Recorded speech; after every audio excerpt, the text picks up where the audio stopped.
Howdy guys, welcome back to the channel. I want to share with y'all because I mainly work with new shooters, getting them up to what we call a blue belt level of competency. Working with new shooters, I want to share with y'all 3 of the most common mistakes that I see new shooters make. So first and foremost, grip.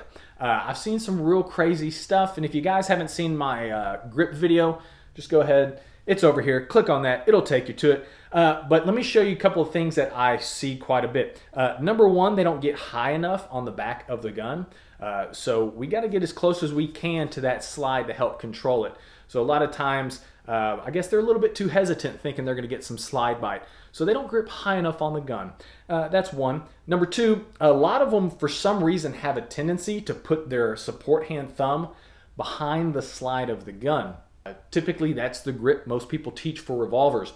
Problem is, we're not shooting revolvers. We're shooting semi-automatic handguns. That slide reciprocates front to back. And if your thumb is back there, we're going to have a concrete learning experience.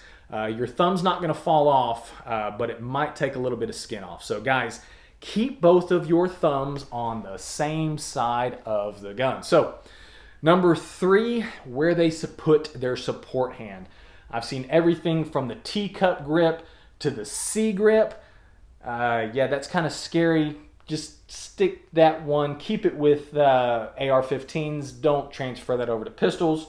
But the teacup, having that C grip over here, and then some bunch of bastardized grips. So on the grip, that's some of the main things that we see with that. Another thing too, guys, that most shooters have an issue with, most of them don't know how to use their sights. Nobody's ever properly told them how to do so.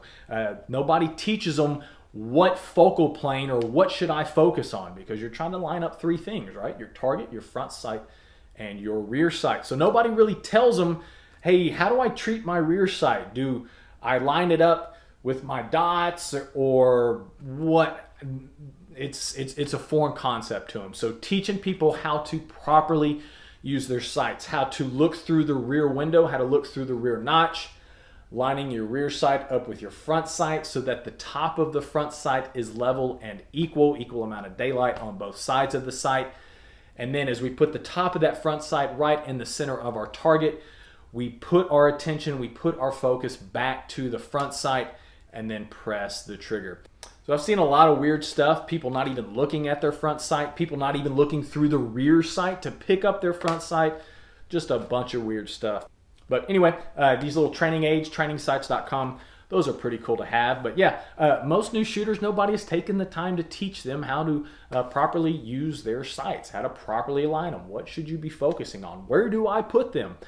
Things like that. And then number 3, one of the biggest things that new shooters have to learn, or the biggest struggles that they have, and this is typically resolved with essentially just conditioning, doing it more. It's that pre-ignition flinch, getting used to that explosion going off 2 feet in front of their face. So we've got an inherent fear of loud noises. There's a lot of times when you hear bangs or whatnot, we flinch.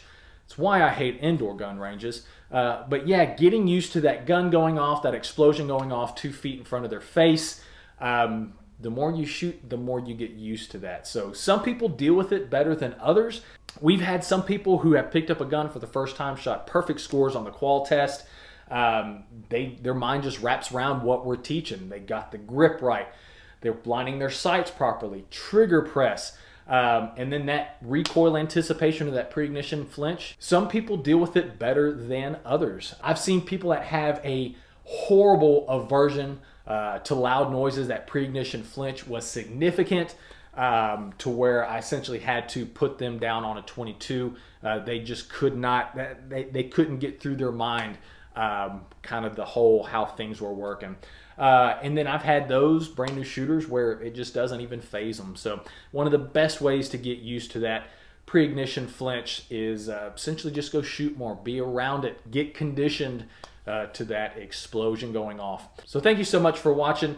Just in my experience the last several years, training quite a few people, brand new shooters, those are typically the 3 main things that I see new shooters having issues with. Grip, sights, and then that pre-ignition flinch, getting used to that gun going off. So anyway, guys, thank you so much for watching. I hope this video has helped you. Be safe, be smart, be skilled. We'll catch you on the next video.